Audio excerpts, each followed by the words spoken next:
আসসালামু আলাইকুম। চলে আইলাম আমাদের অমিত সাহেবের বাসায়। আসার পরেই প্রথমেই শরবতের পার্টি, এরপরে বিরিয়ানি। অমিত কইতাছে ওকে স্যার আমরা আমরে থুই একলারা একলারা খাইয়া আলাম। আমরা কইতাছি না আপনার থুই খাই না, আন সবাই একলগে মিল্লা জিল্লা খাই। কয় গেলাসটা দেন। গেলাস না, শোকেজের চাবি। ও এদিকে এরশাদ স্যার পাইয়া তো খাইতেই আছে, শুরু করছে যে খাওয়া আর থামেন। আলামিন স্যার আবার কি জানি পড়তে আছে, হে বয়ে বয়ে পরে খালি পরে।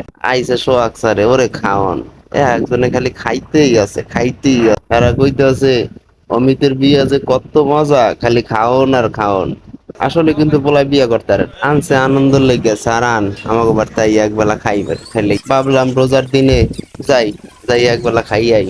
হ্যাঁ সব ওইখানে আমাকে উপকার দেখতে দেখতে আমরা সবাই মিল্লা খাইতে খাইতে শরবতের পার্টি শেষ, প্রায় শেষের দিকে, শেষ হয় নাই এখনো। খাইতে খাইতে শরবত শেষ করে আনলাইছে বিরিয়ানি। শশা খামু দেও খাই, তারে আবার হাত ধুইতে আছে। ভালো করে হাত দিয়ে এলাম সবাই। মাঝখান দিয়ে আবার একজন ওইটা কয় বিরিয়ানি খাইতে যদি হাত ধোয়া লাগে তাই চাইনিজ খাইতে গেলে গোসল করা লাগে। ঠিক আছে, অনেক কিছু কইছি, ভালো থাকেন আপনারা আর আমাকে লাগে দোয়া করেন। আল্লাহ হাফেজ।